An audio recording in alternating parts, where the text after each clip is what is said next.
Michael Burt will be with us. He's actually here now. So we're going to get our things rocking and rolling here as we start here. I'm really excited to have everybody here today. Yeah, what a beautiful Tuesday, right? Yeah, Charlotte, it's a little chilly though. And Coach, I'm going to be with you very shortly. And I actually heard that there's going to be a little snow in Nashville on Thursday. I asked Alexa twice. I said, Alexa, did I really say Nashville on that? I needed to make sure that that was the right weather forecast, but it is. And so that is what they got. So go.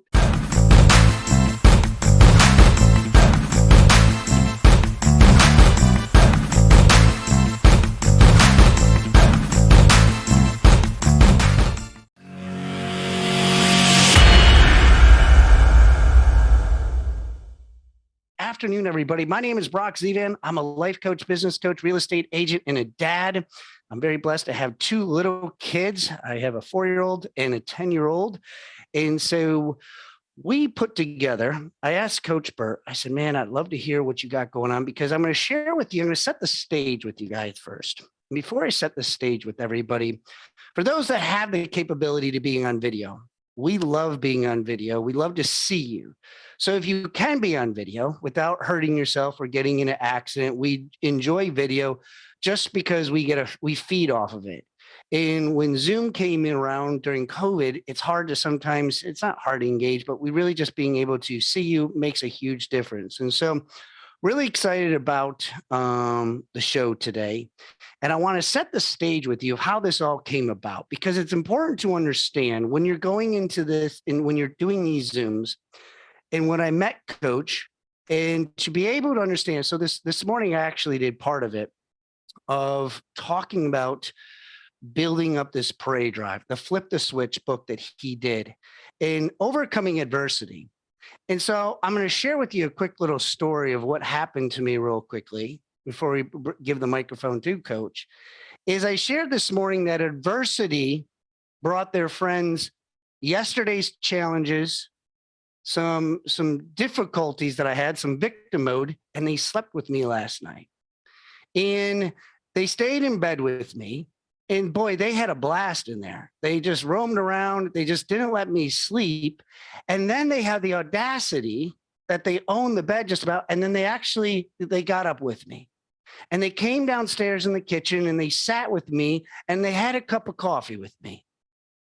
And I don't know if you've had this happen to you, but the reason why many of us are on here and what Coach does is he helps people understand and activate certain things in our brains. And so when I was having coffee this morning and adversity is facing me and laughing at me and brings their friends challenges, yesterday's challenges and some hiccups, they're just having a great time. And then I had to get in my car and I had to go to work. And not only did I have to go to work, but I had to go to the doctors. Not to get into the whole story of my personal life, but I also want to share with you, I'm living proof of what Coach Burt has helped me with. Because when I go to the doctors, I've had to give more blood than I've wanted to in the last 7 days because some of the challenges I have with my blood problem I don't even know really what it is, but I've had to give more blood. The doctor today is like, which arm? I don't know. You got me on both, so pick one today. But that's real life.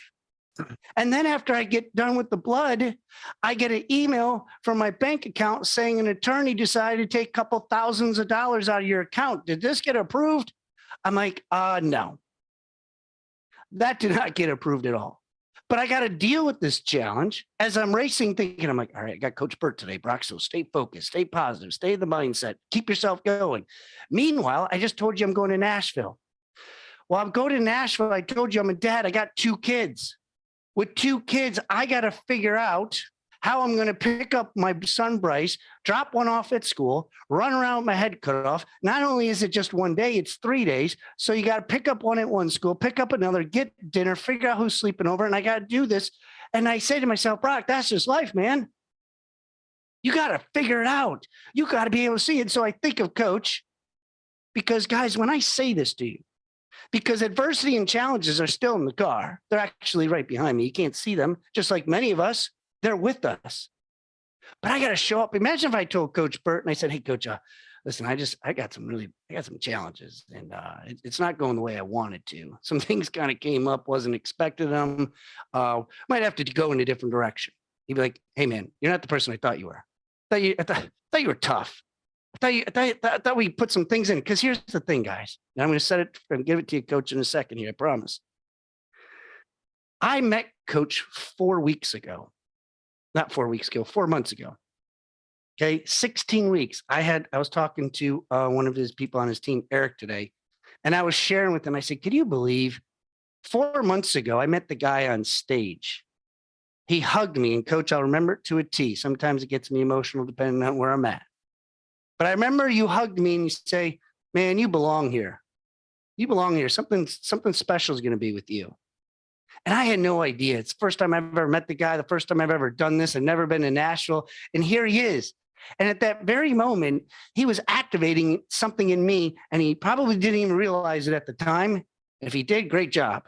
Because he set the stage for me to be able to have this many people here today and to be able to engage. We got people on Facebook, on several different channels, people across the country. For those of you, if this is your first time being on here, in the chat, put your name, put where you're from. This is what it's about: networking, reaching out to people. You might find somebody in your hometown, be like, "You know what? You're a strategic partner of mine. I didn't even know this. Let's put ourselves together here. Let's activate something." And so he has this new book called Flip the Switch. And the flip the switch was right in my mindset for what I do. And he's like, "Man, I got to do something. And I'm going to be in Charlotte. Let's do something. We're going to share that with you shortly." But when he talks about this, guys, I'm living proof of what he's done to me, because when I was in AA, people said to me, "Shut up, Brock, just lead by action." I said, I don't know what to do. Like, that doesn't make sense to me. But I just shut up. I just did what I was supposed to do. And he says, people will recognize you by your action. People will recognize you by when you just lead and you just do what you're supposed to do. And that's what Coach did. He activated something in me several months ago to get me to this position here today. So without further ado, sorry, Coach, I had to set the stage, because I think it's important that people understand, like, you need to be around high level people. And these high level people just don't have general conversations. You personally called me to say, "Hey man, what do you got going on? What are some things I could do to help you with?" I'm like, "Wait, hello, is this Coach Burt?" I remember telling Wendy, my girl, I'm like, "Coach Burt called me." Like, it literally was his voice on the phone. Like, this is crazy. This guy's a national coach. He talks to bigwigs all the time. I'm like, wow. And so, Coach, share with them how you activate people, what you do, man, everything that you got. I appreciate you, brother. Good afternoon and welcome, man. Yeah, good afternoon, everybody. And thank you for having me today, Brock. You're a joy to coach. And if you've ever coached, I've been a coach for 31 years. I started coaching when I was 15 years old, junior pro basketball, and became a young women's basketball coach at 19, and stayed there for a decade and built a national championship program, and then started writing books about how I was doing it. And the crazy thing was, real estate people started to hire me. Mortgage people started to hire me. Insurance people started to hire me. And the truth is, after 31 years of doing something, I study a lot about purpose, what gives a person purpose. 87% of people live their entire lives and never find their purpose. And the truth is, when you're a coach, what gives you purpose is seeing people like you go prosper through coaching. Okay. This is why I always say at the end of my coaching or speaking sessions, you give me my purpose. It is the exchange of my talent that God gave me to help people like you go do what you're supposed to do, help you find your talents. So to me, there's nothing better than seeing people like you go out and do big things in the world, or Chad Free, one of our coaching students who's on here, go do big things in the world. Man, it's internal profit. And there's internal profit and external profit. And internal profit is that which fills up the internal bank account. And I believe if you have enough of that, you'll fill up the external bank account. And that's the concept. You help enough people, you'll make money. Okay. Money is a byproduct. There's exchange of value. Monetization is exchange of value for money. Exchange of talent for a problem. Exchange for talent for a solution. Exchange for talent of something. So that word exchange is real important. And so what we're going to do today is we're going to give you some coaching. I only have one ask today. I'm in a major campaign to make my 17th book a Wall Street Journal bestseller. And I'm doing all kinds of things. We're right there at the edge. And what helps us make it a bestseller is individual people buying just one copy at a time, either on Amazon or through the website. Now, I'm going to do you a solid for the people that purchase the new book, Flip the Switch. This is it in my hands. Hard to see that right there. It's my biggest book. It's my 17th book. For the people who do purchase it today through our website, I'm going to give you 8 weeks of free coaching with me. Okay. So I'm calling it Not Your Mama's Book Club. You guys ever been in a book club? You know, where you chicken soup for the soul book club and your mama's in there and your grandmama's in there. Well, I'm calling this Not Your Mama's Book Club. Okay. So for 8 weeks, I'm going to be, when you get your book, I'm going to be breaking down the book with the author. And I can't remember the last time I bought a book, Brock, and the author actually spent 8 weeks with me breaking it down. I know. I don't know if I've ever bought a book and the author said, look, I'm going to coach you for 8 weeks for free for this $26 book. Okay. So if you guys go there today and pick that up. And I'll tell you this, Coach, not to interrupt you, but we just put the link. It is in the chat, guys. So we got the link right there for you. So go into the chat. And if you want, you can purchase it right there. And maybe at the end, you're like, you know what? I really want to buy this book. I like this guy. So it is in the link, and we will have it a couple times throughout the chat. Yeah. So let's talk about why I wrote this book and why it's important to you. My whole life, I've been fascinated and motivated by what activates the drive inside of a person. How many of you know somebody that's really talented, but they've never been able to really get to the level they're capable of getting to, right? I see down there Chris saying, we all do. Maybe that was you at one time in your life. Maybe it was your kids. Maybe it was your spouse. And you say, man, this person has so much potential. And potential is an idea of kinetic energy that is stored until activated. I want you to hear what I just said there. My favorite definition of potential is that it's an idea that you could be better today than you were yesterday. You'll be better tomorrow than you are today. But that potential is stored inside of you as kinetic energy that is stored until activated. Okay. So since I was a kid at 15 or 16 years old, I have been fascinated by inner engineering people, building competitive intelligence in people, what activates the drive inside of a person, how to get a person to perform at their maximum level. So from 20 to 30, that's all I studied. I was a basketball coach. I took players from all walks of life and I coached them for 4 years, 5.5 hours a day. And we won championships and we got the maximum out of them. Then I, at 31 years old, started coaching business people, real estate agents, home builders, title people, mortgage originators, insurance agents. I spent 4 years in the prison system, rehabilitating maximum security offenders. I went into the prison system to see if my coaching could change a person's life that was in a maximum security prison. And so what I kept coming back to is, man, this person has so much talent. So I want you to remember this: highly talented, yet undercapitalized. See, banks have terms. Chad's in the financial services industry. One of the terms banks have is high net worth individuals, ultra high net worth individuals. They have all these phraseology. Well, I have a phraseology: ultra talented, yet undercapitalized. And I'm like, man, this real estate agent should be doing 70 deals a year with their skill and their talent and their knowledge. And they're like, man, something's right. They need something. And so around 41 years old, I started studying the top 20 motivational theories. And I began to deconstruct those theories. Thank you, Benny. I began to deconstruct those theories. And I basically took motivation. I said, man, we need a new way to talk about motivation. It's tired. It's boring. It's old. We need a new way to talk about an old thing. And that's called vujade. How many of you ever heard of deja vu? Well, vujade is when you bring a new perspective to an old way of thinking. So around this time, I go to a workshop, and there was a former Vietnam veteran teaching the boot camp. And he was talking about his time in the Vietnam War. And he said, I was in the war dog division of the Vietnam War. And he said, my job was to go out every single morning ahead of the infantry with a dog. And the dog's job was to sniff out bombs, booby traps, ambushes. Imagine the psychology and self-talk. Like right now, some of the real estate agents think it's hard to sell a house. Imagine waking up in a jungle with nobody except you. And your job is to go out and hope that you don't step on a bomb that day or into an ambush. Imagine the psychology of how hard that would be. So all he had was him and his dog and a lot of self-talk. And he kept talking about the dog having a prey drive, Preydrive. And at first, I didn't know what he was talking about. I'm like, man, I don't know. I've written 16 books at this time. I'm like, what is this dude talking about? So I Googled it, and I found that prey drive is the animal's ability to stalk, capture, and kill prey. And I'm sitting there and I'm like, huh. It's the animal's ability to see something, stalk, pursue it, capture it, kill it, right?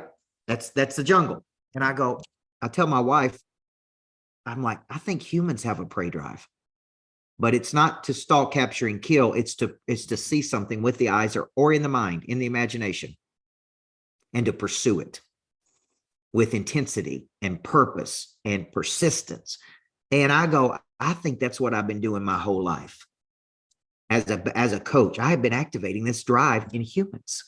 And so for 2 years, I study this and I'm going to become the leading authority in the world because I believe nothing happens until the prey drive is activated. My wife at 30 years old came to one of my workshops. I did not know her. She was selling cell phones for Verizon. They told her she had some potential and to go see this coach. She paid $50 and came to the workshop and picked up a husband. Pretty good husband too, by the way. But anytime she's mad at me, I say, man, you only paid $50. So, I mean, what kind of husband you expect? So she walked into that workshop. She had listened to what I'm about to tell you. She had never read a self-help book. She had never been to a workshop. She'd never been to a seminar. This was not in the days of Zoom, guys. And she came to me and she said, my manager told me I have some potential, but I need some coaching. And so she sat in the back. I coached for 2 hours. At the end of that workshop, she came to me and I gave everybody a copy of my book that the workshop was on. And she had the book highlighted, ripped up pages. She said, I think I have some talent and potential, but I have no idea what to do. And I asked her 4 important questions that I would ask you. I said, number 1, what do you love doing? What do you love doing? She said, I love hospitality. I love design. I love taking care of people. It's okay. What are you really good at doing? What are you naturally talented at doing? She said, man, I can cook without recipes. I can look at a real estate play. I can look at a design of something and create it. And it's okay. How can you make money doing what you love and what you're good at? And I said, here's the bigger question. Why are you selling cell phones at Verizon? When you just told me you love hospitality, you love design, you love cooking. Help me to understand why you're selling cell phones today. Thank you, Christian. She said, I don't know. Nobody's ever given me any guidance. Nobody's ever given me any coaching. Nobody's ever given me anything, right? Now, that conversation and that 2-hour session with me has led my wife to write her own books. She is now going to women's conferences. Right now, in another part of our lodge we have in Tennessee, she's doing podcasts. She's on other people's podcasts. She's raised 3 beautiful children. We now own about $25 million worth of real estate that she manages. We do retreats. We do couples retreats. What happened to her? What happened to that little country girl from West Tennessee? What happened to her is her prey drive was activated. And once her prey drive was activated, she got serious about pursuing her talents and potential. Now, when I ask people what their talents are, this is interesting. They can't tell me. They can't tell me. I'm like, what are you really good at? What is your skill and ability? And they say, well, I'm a good person. I work hard. And I'm like, that's not a talent. A talent is I take something really complicated and I make it simple. A talent is I can connect to anybody, anywhere, anytime. A talent is I can move or sell real estate faster than anybody else. A talent is I can design and redesign something. A talent is, see, these are talents. Okay, so remember this, money changes hands when problems are solved. And we use our skills and abilities to solve other people's problems. And the bigger the problems, the more money people pay to solve those problems. Okay, so until this switch is activated inside of you, this prey drive is activated inside of you, a lot of people just go on like a life and they have a lot of inertia, which is resistance to move. They have a lot of fear. They have a lot of anxiety. They're not on the right bus. They're not doing the right thing. Studies show 87% of people live their whole lives and never find their purpose in life. Okay. And so when I wrote this book, Ed Milet, who you might know, asked me, what problem does this book solve? I said, it solves the problem of people who have latent and undeveloped talents, but they've never tapped into those talents. It solves the problem of complacency. And we become complacent because our needs are met. Satisfied needs never motivate people, only unsatisfied needs. Okay. It solves the problem of finding another gear. How many of you at some point in life said, man, I want to find another gear? Right? You're out there emulating somebody else. Okay. I made up my mind that I was going to quit emulating other people and I was going to become the person other people emulated. Okay. And this is a switch. This is a flip of the switch. So what is prey drive? Prey drive is your instinct to see something with the eyes or in the mind and have the persistence and intensity to go after it. Everybody see that? Okay. Could be a house you want, car you want, person you want, lifestyle you want. Could be something that you imagine. I would love to have retreat sites around the country. I want to drive this car. I want to have a private jet. I want to help 10 million people. I want to, right? I see it in the mind or with my eyes, and I pursue it with a persistence and an intensity. So there are 3 phases to this drive, and I want you to think about you. And if you're taking notes, write these down. Number 1, the prey drive must be activated. And you go, well, this is easy. You just got to get motivated. Okay. And that ain't easy every day. How many of you guys agree? See, it's not easy for Brock to be motivated right now when he's going through all these things. It's very easy to lose motivation, lose courage. That's what discouragement means. I've lost courage. Encouragement means to give courage. So number 1, the prey drive has to be activated every single day. And Dave, let me tell you why this is important. Today don't care about yesterday. See, when I was a basketball coach, man, I'd win on Tuesday night, get a little lazy. The team would get a little lazy, not practice hard on Wednesday or Thursday, get beat on Friday night. And it was embarrassing. And what it taught me is it all goes to 0 at midnight. There comes a time when winter asks what we did all spring and summer, right? We go to bed tired and we wake up hungry, right? King David had a mindset. It's going to be a fight, but we're going to find a way to win. See, this is what people struggle with, is because they listen to their feelings. Amateurs listen to their feelings. Professionals do not listen to their feelings. So a real estate agent says, man, I don't feel like prospecting today. I know I need to. I don't feel like following up. I don't feel like going to the office. I don't feel like doing this. See, this is why the prey drive has to be activated every single day. Okay. The truth is, even though I write books on this, motivation, psychology, inner engineering, winning at the highest level, what if I told you that there's days that I wake up and I'm not motivated? Would you believe that? Just because I write positive books don't mean I'm motivated all the time.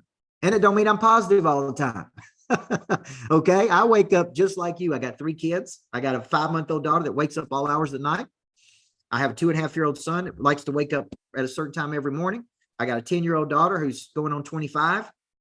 Like I wake up with the same problems you do: tired, frustrated, irritated. I'm on vitamins. I go to the best doctors in the world. I'm on workout regimens. I'm on certain diets to have energy. But here's my point. I wake up just like you do: tired, irritated, frustrated. I'm a high D on a disc profile, so I'm angry in the mornings when I wake up. How many of y'all are angry in the morning because you're high D personalities, right? So here's the deal. I wake up sometimes demotivated. I'm in this big book launch. I'm trying to get to this number to hit this goal. It's every single day. It's like, I don't know if we can make it or not make it. And we're pushing. Like, it's exhausting. So I got to wake up and I go, okay, how do I activate my prey drive today? So here's my morning routine. Number 1, I wake up and I listen to something positive first thing. Typically a song. It's going to be a good day. It's a great day to be alive. Okay. Then I get dressed and I go to the gym. Okay. I box because that's my preferred workout, boxing and functional fitness. And I listen to a sermon on the way into boxing. 10 minutes, no longer than 10 minutes typically. I then work out for 45 minutes hard with a coach, with a trainer, in an environment that I have to work out hard. And then on the way home, I listen to something on video, on business. Okay. I go home and spend about an hour with my kids in the morning, watching Bubble Guppies, whatever else they want to watch. And I sit there with my son and I hang out. Now, by 8 a.m., look at everything I've done. I went to work on my faith. I went to work on my body. I went to work on my heart. And I went to work on my mind. Body, mind, heart, spirit. See, what I did is I woke up tired. I'm like, oh, Lord, I got to go motivate these people with Brock today. And I got to do this. I've already spoken 3 times a day, right? I did a 4-hour virtual event while I was speaking at another event. And I'm doing this with you. And I'm doing 2 more. Right. So I wake up and I go, man, this is exhausting. 31 years of doing this. I'm tired. And then I go, okay, well, how do I activate this thing today? How do I go into battle today? How do I show up every day? So first step for a lot of people is they don't know how to activate their prey drive every day. Then they become a victim to their moods and feelings. Okay. And unfortunately, pros cannot do this. The pro singer who don't feel like singing when 18,000 people there don't have the luxury of saying, man, I don't feel like singing tonight. The pro athlete that gets paid millions of dollars to catch a football on Sunday doesn't have the luxury of saying, man, I don't feel like playing today. See, the pros operate at a much higher level because they don't listen to, they're never victims to their moods or feelings. They control their moods or feelings. And they go, you know what? I got to flip the switch, man. Okay. Next week, I'm speaking at Lone Depot Stadium in Miami. They're expecting a minimum of 12,000 people, potentially 15,000 people. Okay. I got 30 minutes. I'm going to make an offer for $997, and I'm going to try to get a minimum of 1,000 people to take that. Okay. Now, if I get 1,000 people to take that out of 12,000, I just made $1 million in 30 minutes. Does everybody see that? 1,000 people at $997, $1 million, 30 minutes. If I get 2,000 people to take it, I made $2 million in 30 minutes. So here's the deal. What happens that day if I don't feel like it? What if I'm a little sick? What if I'm not on my A game? You think I'm going to go, man, I just don't feel like doing it, man. This at 30 minutes is worth $2 million. I'm going to suck it up. Okay. And so here's the point. I've seen people get on stages like that, like when I spoke at 10X, that weren't even prepared. They didn't even have a message. They got up there for 30 or 40 minutes and I'm like, man, you had a chance to make $2 or $3 million. And you were such an amateur. You didn't take it serious. Right. So you got to ask yourself, do you know how to activate your prey drive every day? Number one. Number two, there must be a persistence to this prey drive. And the persistence is, I'm willing to do things I don't want to do. Now, I'm guessing nobody on here wakes up every day and goes, man, I can't wait to prospect. I can't wait to call people and try to sell them real estate or whatever it is you do. I bet there's not a person on here, including me, who goes, this is going to be awesome. Okay. Nobody wants to follow up 7 times. Nobody wants to listen to people whine and complain about why they can't take action on something. But is it necessary to get to your goals? Yes or no? Is it necessary to prospect? Yes. Is it necessary to follow up? Yes. Is it necessary to engage with your clients? Yes. So persistence, to me, I found a definition of passion. The word passion is overused in our society. But did you know that one definition of passion is to suffer? It means to suffer. I am willing to suffer for something greater. Right? Now think about when Mel Gibson made the movie The Passion. What was it? The Passion of Christ, that movie. Yeah. So when I saw that, I go, man, the Passion of Christ. Yeah. I thought about suffering, and I thought about when you see anybody who's done something great and they've had something that's like remarkable and they live an extraordinary life. What you don't typically see is the years of suffering that they went through to get there. You don't see, it's like the 30-year overnight success story. You don't see, like the truth is, this book, with your help, could make a Wall Street Journal bestseller. The truth is, I've written 17 books. None of those have been Wall Street Journal bestsellers. It took me 17 books to even figure out how to make it a Wall Street Journal bestseller list. And it's math, it's science, it's not easy. You got to hit X number of copies, but they can't come in bulk. They got to be individual. The X number's got to go to Amazon, and X number's got to go through here. And it's a system. And for 16 books, I suffered through it trying to figure it out on my own. And then I paid a coach $14,000 for 3 hours, and he told me exactly how to do it. Here's the deal. That don't guarantee it's going to get done. There's a lot of sacrifice, a lot of suffering. So persistence is the willingness to suck the sour. We'll use a Dabo Sweeney quote, because I think Chad's a Dabo Sweeney guy. We got to suck the sour to get to the sweet. And unfortunately, many people are not willing to do that. If you're in real estate today, it ain't going to be as easy as it was 6 months ago, a year ago. You can forget it. You chalk it up. You can forget leads showing up. You can forget having 72 offers on a building where you can just roll out of bed and sign somebody. You're going to have to actually do the work. You're going to have to prospect. You're going to have to follow up. You're going to have to engage with your clients. And if you don't have to, but somebody else is willing to. Somebody else is willing to when you ain't. Okay. Third part of prey drive is intensity. And intensity, Jennifer Reiser, is when I set a target and a timeline. See, I'm trying to get to certain numbers every day. And I start the day at 0. This is why I do in my selling system. See, I don't count quarterly sales. A lot of people do monthly, quarterly. Guess what I track? Daily. I want to know today by 5:30 p.m. how much we sold of my coaching services. And what that does is it gives me a new game to play every day. Every morning when I wake up, I'm trying to get to a number of helping X number of people, of X number of books that are sold, of X number of coaching programs, of X number of retreats. I'm pushing. It gives me a new game to play every day. And that keeps me out of boredom. It's like, man, what's going to happen today? Can we get to the number? Can we not get to the number? How many people do we have to talk to? How many Zooms do I have to do? How much push do we have to have? And you need a game to play every day. Now, why? Why does complacency set in? How many of you at some point in your life would say you got complacent? All of us, including me. So I studied this when I wrote this book. I asked the question, why do people become complacent? And it's real simple. Complacency means a gradual settling to a place of mediocrity. Mediocre means halfway up the mountain. Okay, so why would anybody, that sounds sexy to anybody tell their kids to go gradually settle to a place of mediocrity today? Anybody send your kids off to school this morning and say, hey, little Zevans, go gradually settle to a place of mediocrity today? Nobody's going to do that, but adults do it. Why do adults do it? This question kept me up at night. Why do people become complacent? And you know why at the end of the day? Because we have satisfied needs. Now listen to what I'm about to tell you. The enemy of a great life is a good life. Okay. Now here's what people do. They say, well, I got a good job and I got a good income and I got a good husband. And most of the time he's a good husband. And I got good kids. And, kids go to a good school. And hey, man, I'm good. And then I begin to quit dreaming, quit striving, quit pushing, quit, right?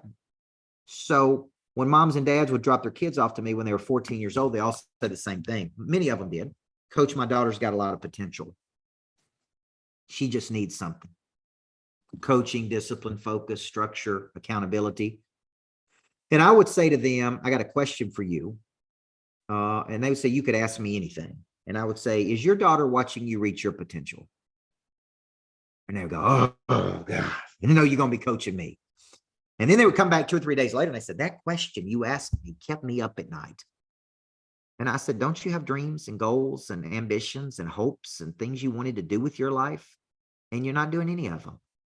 And your kids are watching you not do any of them. See, the best thing I could do for my 3 kids is they could see me dream and strive and push. And I was going out to my car one day to leave, and my 10-year-old daughter looked at me and she said, Daddy, I want you to go pro today. I had never said that to my daughter. She heard me say it to my coaching students. She said, leave your amateur desires behind and go pro. That's my 10-year-old daughter. And I'm like, boom, that's my girl. Now I need you to clean your room. Okay. Now, so when you think about this, I want you to type into the chat, where do you struggle the most? Is it activation daily? Is it persistence? Is it intensity? And intensity is I'm going with an intensity toward a target. I am moving toward a target. Okay. Type into the chat where you struggle, because the first part of the book is really helping you get clear on these 3 phases of this drive. Just type into the chat where you struggle right there. Okay. Intensity and focus, Shane. I like that. Persistence. Okay. Getting out of your own way. Persistence. Yep. Okay. So you're seeing, the reason I do this is because people go, man, I struggle here, or I struggle here. And all progress starts by telling the truth. See, all this stuff you've seen Brock do over the last 4 months, he had it all in him. It was all inside of him. All I did for him was help bring that to the surface and give him a structure and give him the confidence and courage to go do it. That's what a good coach does, right? So I brought him structure, extracted that from him, said, go do it. You can do it. Now let's go do it. Okay. What do you got to do? Zooms, webinars, write a book, do this. Boom, boom, boom, boom. In essence, that activated his prey drive. Being in a room with big time people activated his prey drive. Coming to my conference activated his prey drive. Being at my lodge activated his prey drive. Okay. See, these are activators of prey drive. So when you think about what activates your prey drive, I want you to write these things down. Number 1, fear can activate your prey drive. And my agent is in New York City, and he tried to get me to make the whole book about fear. And I go, no, I don't want it to be negative, because I wrote it during the pandemic. Everybody was scared to death. But the truth is, how many of you had some fear during the pandemic that it would affect your business in a really bad way? How many of you had that fear? I did. Okay. I was losing $250,000 a month in March of 2020. You know why? I couldn't speak. That's how I make a living. I speak, I generate leads. Many of those people buy my coaching programs. I couldn't have conferences. I couldn't do speaking engagements. I couldn't get in front of people. I was scared to death.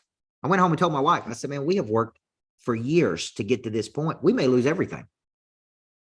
And at first, I felt sorry for myself. And I went to what we call the sewer cycle in my thoughts. Negative thought creates a negative, a subconscious emotion, fear, anxiety, worry, disappointment, creates tension on the body, ultimately leads to low performance. I call that the sewer cycle. Starts with a negative thought. And I had negative thoughts. We're going to lose everything. And then I got mad. And I go, I ain't losing everything. I'm going to get in there and fight like I have never fought before. And I started multiplying what I was doing. I mean, multiplying everything, my activity, my videos, my morning drives on Facebook, my YouTube videos, I started just pushing as hard as I could. 6 months later during the pandemic, I did 1.2 million in October, right in the middle of the pandemic, when I couldn't even speak. I did $1 million in a month. And it was, you know where it came from, Christy? It came from fear. It all came from fear. Fear was my primary activator of my prey drive during that period. It was either go broke and lose everything or fight. Now, right now in this real estate economy, and I'm guessing many of you are in real estate, here's what I would tell you. There's 3 things you're going to do. You're going to come out swinging and fight. You're going to freeze and do nothing, or you're going to contract to a place of comfort and start cutting everything. Now, which of those do you think gives you the highest probability of winning? Because I got mortgage originators that have frozen and done nothing for 90 days. And I'm like, how do you think it's going to help you sell a loan by doing nothing? This is a game of probability. The more action you take, the more probable it is that you can win. So fear is an activator of prey drive. Fear is your friend. In the book, I go into deep the psychology of fear, how it helps you, what people do when they have it. It actually, I want to teach you that when you're afraid, take an action. When in doubt, take action.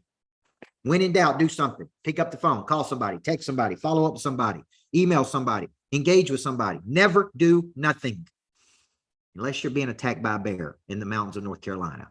Okay, then it's like, you know, you ever read what happens if you meet a bear? It's like, sit there. It's like, do not make any sudden moves. Then it goes to step 2. If the bear attacks you, do not run. Then it goes to step 5. Step 5, you know what step 5 is, Chad? If the bear attacks you, this is what it says in the mountains. You know what it says? Fight back aggressively if the bear attacks you. I'm thinking, those are great directions.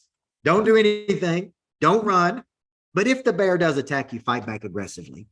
And I read that in the Smoky Mountains once when I was going hiking. Now, and I thought it was so comical. Now, the second activator of prey drive is competition. Competition. I like that, Greg. Just eat the bear. That'd be good. Okay. Now, I believe everybody needs a game to play. How many of you are at your best when there's a little friendly competition with people? Yeah. See, when I go to the gym in the morning, I got this trainer. She scares me to death. Her name's Angel. She's not an angel. And that girl, she's only 19 years old. She friggin' scares me to death. And this morning I was boxing, kind of halfway boxing. Next thing you know, she snuck up on me, was right beside me. She's like, "What are you doing?" And I'm like, I was embarrassed, number one. And then I just started punching. I was like, "Where did you come from?" And here's the deal. If I went boxing on my own, just me in a gym, I would probably about halfway do it. But the competition and the embarrassment of looking bad made me do it harder. Does everybody see that? It activated my prey drive. So when I was a coach, there were certain coaches I couldn't beat, and it drove me crazy. But actually what it did was made me want to get better. It activated my drive. So competition is an activator of prey drive. How many competitors do I have on here that you love to win? You hate losing. You hate losing more than you love winning. Okay. Competition may be your primary activator. So if I ask you right now, who are you competing against? Do you know that I compete against people and they have no idea I'm competing against them? I'll go to a speaking engagement. It'll be me, Ed Milet, Tim Grover, Grant Cardone. And I'm like, I'm going to beat them today. I'm going to beat these dudes today. Next week. And it's like, I don't know, Alex Rodriguez, Jocko Willick. These are the people I'm speaking at this conference at. Okay. And I'm like, you know what? I'm going to walk out here and win. They don't even know I'm competing with them. Right. But I'm making it a competition. Who can win this audience over the best? Who are they going to like? I'm not even as well known as those guys are. So my point is, I like competition because it activates my prey drive. Okay. Now, number 3, environment. Environment. This is why I actually think working from home can be a detriment. I'm building a greatness factory in Nashville, which is a 8,000 square foot, super cool building. It's about a $7 million project, and it's called the Greatness Factory. You walk in and you just got a desire to be great. Right across the street, Brock, will be called the Complacency Factory. And for all the average people, they get to go over there. Now, do you think when you're working at the Greatness Factory, how are you going to feel? Music's going, great environment, great energy, downtown Nashville. You know what's going to do? That environment's going to make it. Boom, it's work time. It's time to go to work. Okay, it's time to get up and go. It's time to do something. So I think about Saban at Alabama or Georgia. What kind of environment have they created? What kind of environment have they created? Although I saw that quarterback from Georgia do those morning shows, I still think he was really drunk when he did all the morning shows. Did y'all watch that? Looked like he partied a little too much after winning a national championship because he couldn't answer the questions on Good Morning America. So I thought, man, that dude is out of it. Environment is an activator of prey drive. How many of you play up when you're in the right environment? When you have people around you who have expectation of you.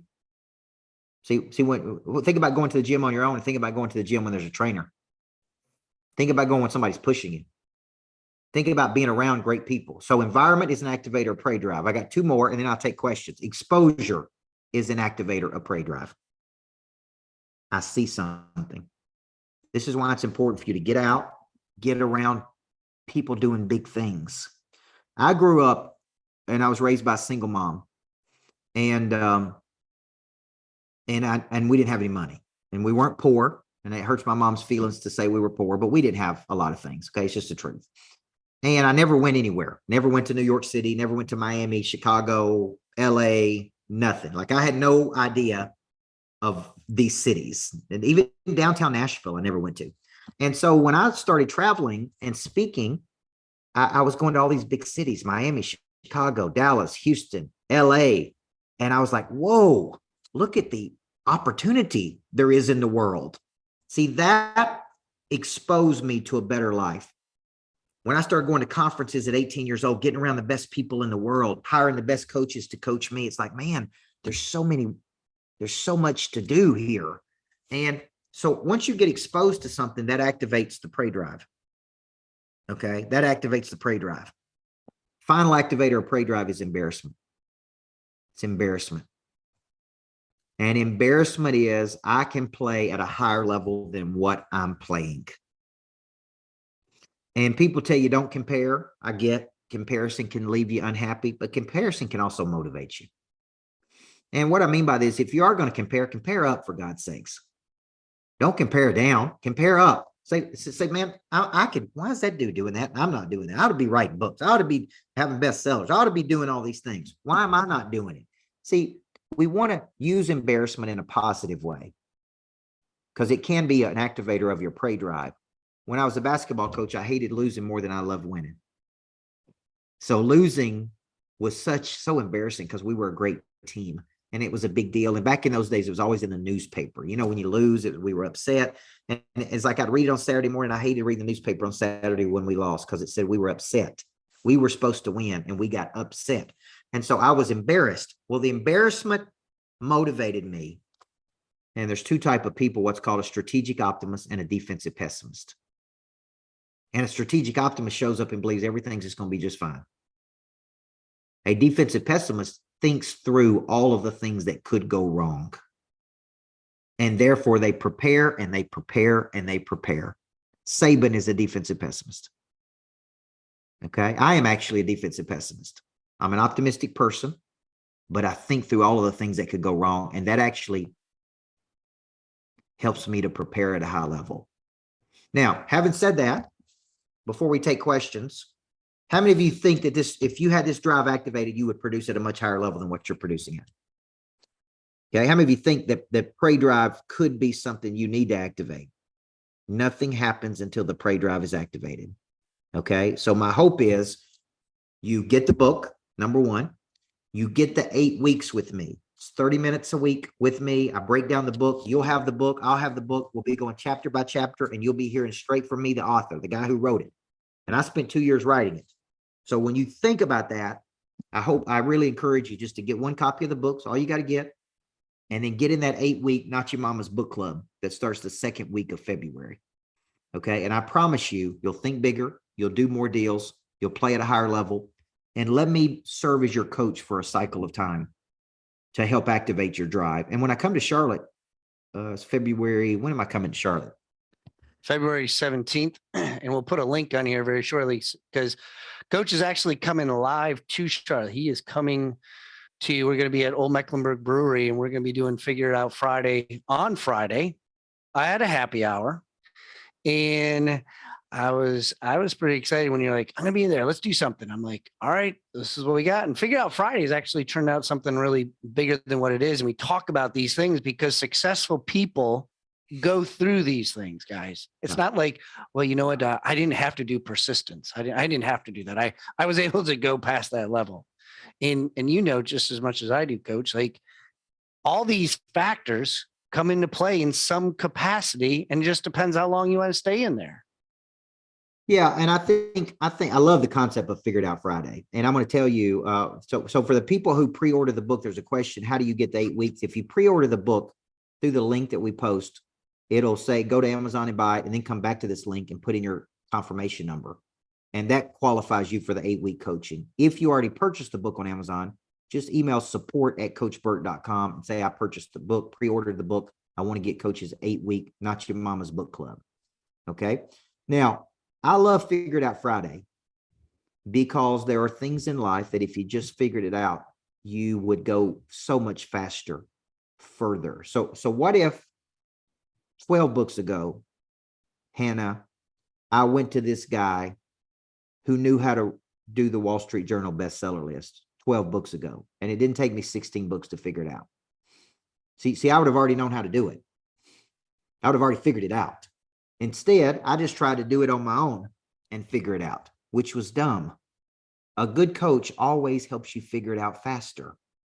So I paid a guy $2,500 a month, 30 grand a year, to figure things out for me. I would just say, here's my problem, man. I'm trying to raise capital. I'm trying to hire more employees. I'm trying to build a building. I'm trying to build a greatness factory. He would just go figure it out. And he would come back to me and go, here you go, boom. And I'd be like, thank you. He would just do all the thinking for me. I paid him 30 grand, and I would just give him problems that I had.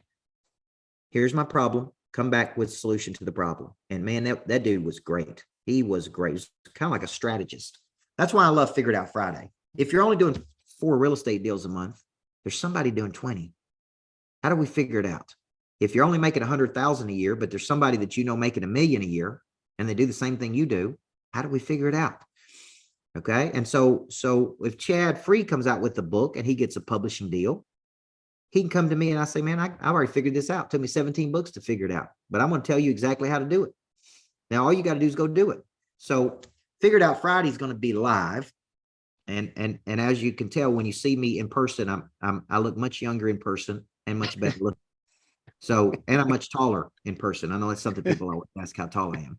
So you got to come in person and see me live. Okay. That's what I'm saying on Figured Out Friday. And one of the key things with Figured Out Friday Live, and one of the things that you said, Coach, environment. I would think the environment is one of the biggest indicators, because how many of you, put in the chat, how many of you work from home? How many of you work by yourself at least 50% of your day? Right? And look at this. And so when you're by yourself, I shared with you my environment right now with all the stuff going on in my head. I'm like, I got to do something, man, or I'm going to go ballistic. I mean, I text Coach probably annoying time. I'm like, Coach, this is what I'm doing. I'm trying to build momentum, because that's what it's to me is momentum. Because once I start moving and I start going in the right direction, I'm hard to stop, just like a train. But you got to have the right people on your bus. You got to be in the right environment. And I'm competitive all the time. Like I loved his daily competition. Like within yourself, what are you doing? How much money did you make today? And my question is this, Coach. So here's my question. Because people might say in my mind, I'm like, oh gosh, this is like, I remember when I first did, I was up in Nashville with you, and I remember you asking the question. I'm like, damn, I'm in trouble. Like I have had like 4 zeros in a row. So sometimes it might be a little overwhelming, like, wow, I got a lot of zeros in a row. And some of us on here might be like, I have 37 zeros in a row. What would you say to somebody who's got quite a few zeros because they haven't made any money in some capacity, in some form? Like, what would be your mindset and how would you like transfer that? Because I love the daily activity, but at the same token, they might be like, I don't know about that one. Well, I think there's days that we go without selling anything. We have a lot of activity. So I like the daily goal, but the truth is, if you really study companies, there's days that Facebook loses $20 billion. There's days that Amazon loses money. There's days that this company. So you got to understand cycles, that there's good days and bad days, and you just want to have more good days than bad days. So, but when it comes down to this, I have certain principles I live on. Money follows energy. Money follows movement. Money follows circulation. It never follows inertia or stagnation. So you got two options when you had a couple zeros. You can whine about it, complain about it, blame somebody else about it, or you can get out there and do something about it. I'm doing real estate deals right now in this market. I'm about to purchase a $1.5 million property during this market with the rates at what they are. So you could tell me, and there's some reasons, there's some variables why I'm purchasing that property, because I need it for something. So you could say all day long, nobody's buying property, nobody's buying anything. This is what a lot of mortgage people say, nobody's doing anything, waiting on the rates. Here's the deal, man. When somebody wants something bad enough and they need it for something, they don't care. They just keep going. They'll justify it. They'll rationalize it. They'll get emotional about it. So if you were the real estate agent trying to sell it to me property, and so this is why you got to talk to people. This is why you got to locate their ambitions. See, I'm building an office complex in Nashville, and I have a condo in that complex. So I'm renting right now. And if I keep renting, I am putting my destiny in the landlord's hands. And there's opportunity for me to purchase in the unit, right? Then I've got it back in my hands. I'm in control. So it's all very time sensitive for me purchasing. So you could say, Coach, you could wait for the rates to come down. And I'm like, I ain't got time for the rates to come down. Like, I got to do something here. So what are my options? What are my financing options? How can I put this deal together? And so I don't get caught up, Brock, in saying it's a good economy or bad economy. I try to get to the same number every day, no matter what the economy's doing. And when it's harder to sell real estate, it'd be easy for me to say it's harder to sell coaching. But because people want to quit, they don't want to fight through, their budgets are tighter. It'd be very easy for me to say, man, bad economy both helps me as a coach and it hurts me as a coach. So if I was an insurance salesman, if I was an insurance salesman, here's the deal. Insurance rates go up with inflation. I could keep the same book of business and pick up $2 million new dollars in a recession because people are paying more money for their insurance policies. I think somebody had a question. I do. What's up, Dan? Hey, hello, Brock. Hi, Michael. Thank you for your presentation today. It's awesome. I got a question about your, so you brought up about competition and about competing with those ahead of us. And my curiosity about that is, for me personally, that brings it brings a negative drive. It sort of brings me down because there's always going to be somebody in front of me, always. Yeah. And so not too long ago, I've changed my perspective to, I don't even pay attention because when I'm number one, someone would let me know. Yep. And so I have a great internal drive, that being said. So what would you share with somebody with an extraordinary internal drive that the comparison to others is unhealthy? Yeah, I think there's a lot, it's hard to unpack this whole thing in an hour session. That's why there's complexity. I got a couch here, man. I got a couch. I can kick back and we can roll. Well, the complexities of this are this. I do an exercise called A to B, and B is your desired outcome.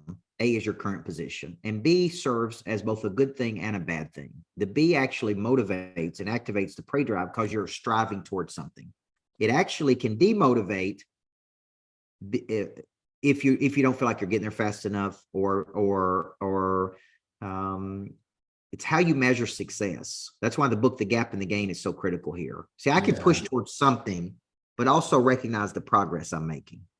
So there's a difference between comparison and you need to use what motivates you, right?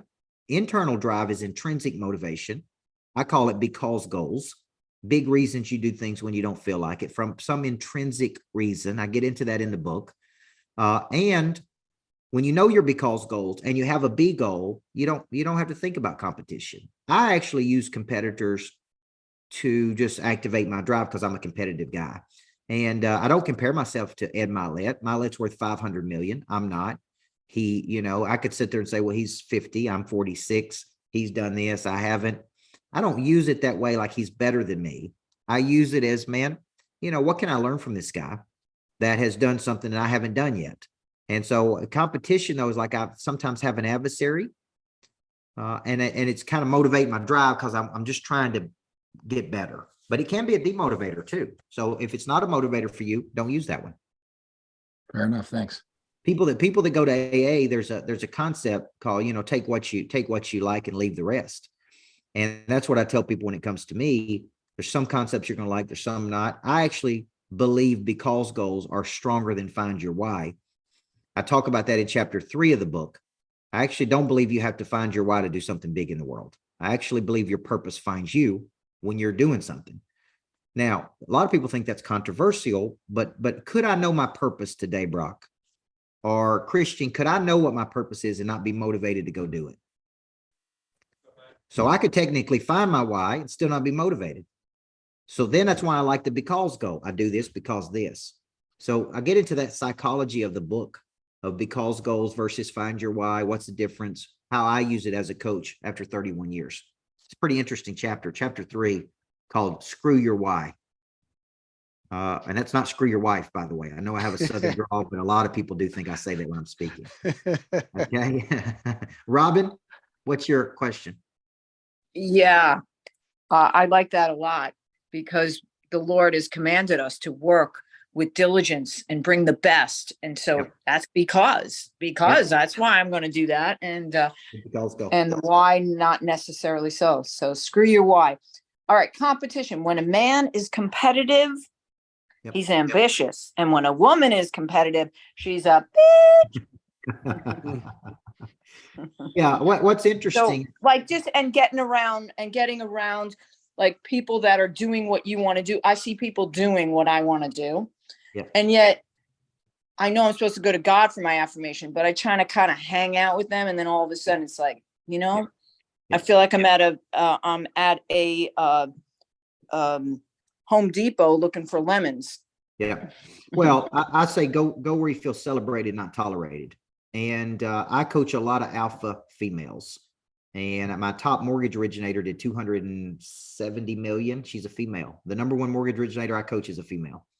And she's a very strong female, and most people don't like her. And most people are rude to her and mean to her. And what I've tried to teach her is to use that as prey drive activation. See, anytime somebody does something to you or you feel a sense of rejection, I want to teach you to say this: thank you, I owe you. Thank you, I owe you. Okay, because all you gave me was a little bit more fuel to go do something bigger. Thank you, I owe you. Now, this is why I studied conflict in 2018 really hard, because I was going through a lot of conflict with some business partners. And it's odd that if you go to the Bible, it doesn't talk a lot about conflict, because that's the first place I went. And it basically says, if you have conflict, try to work it out between the brothers. And if you don't, go get a third person to help you. Well, what if that doesn't work? And so what I found out when I studied conflict is I thought passion came from emotion. What I figured out was that real passion, real emotion comes from conflict. When you have really been screwed over, that's when you got a lot of passion and you got a lot of fight, and there's an injustice and you've been done wrong and you're trying to prove something to somebody. That is actually some of the best fuel you'll ever have to activate your prey drive.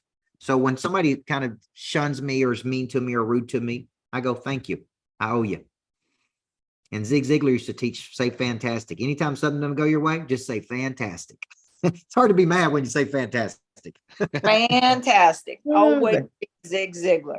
Yep, fantastic. I always feel like there's like a pain threshold with me. It's like when I reach a certain pain, whatever that might be, it's like, all right, now I got to do something. So, well, guys, for the book, we got Flip the Switch. All right. Some of you bought the book. I think we about 5 or 6 of you who bought the book. So thank you so much. We're going to put it back in the link here. So Jay, if you could put in there, flip the switch, put in that link for those that would love to get the book.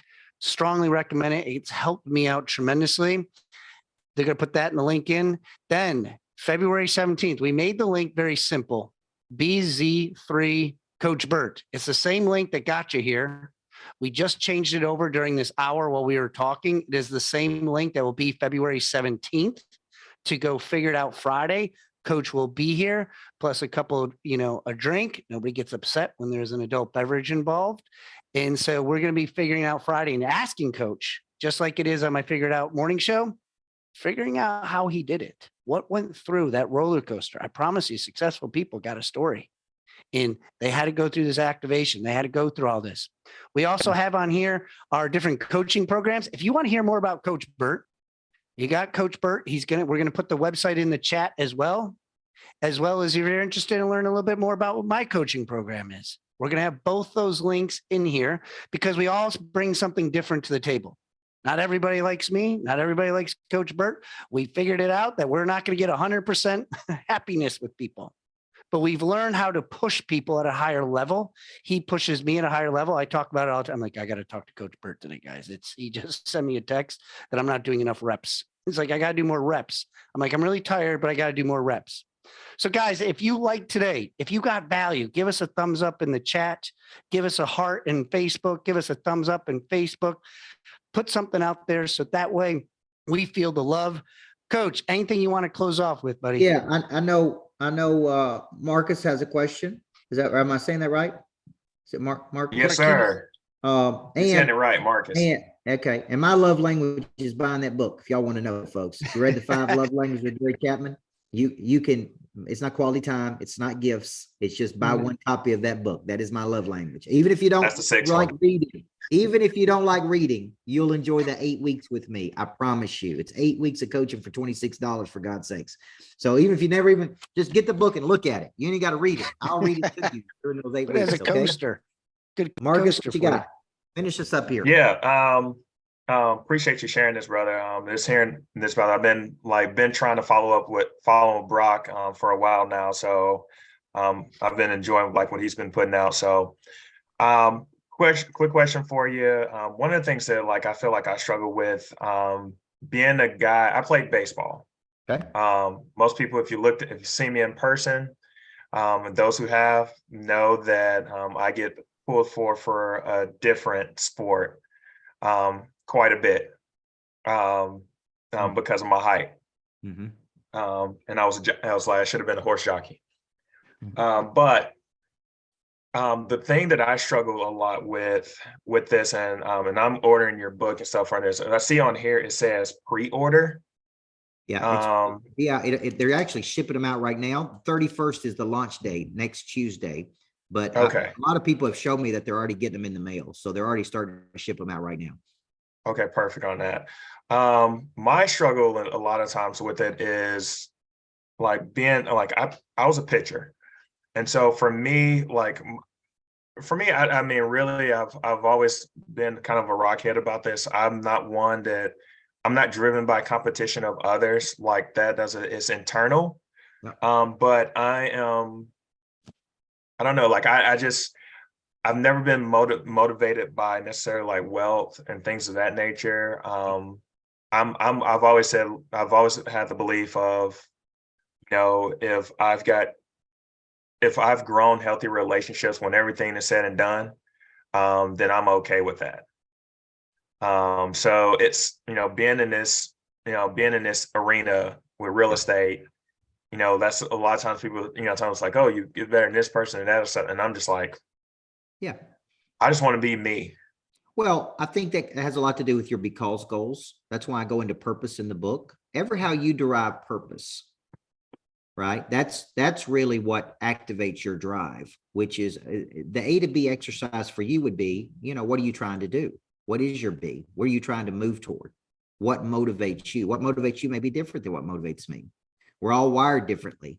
And I think what the book says is that just kind of find what activates your drive when you're trying to, like a picture, trying to amp up and clear the mechanism and perform, there's probably certain things you did when you had your best games, certain games you did when you had your worst games, right? Like what were the conditions for you to play at your best? And you may say, man, I got to the field 4 hours early. I did this. I had this routine.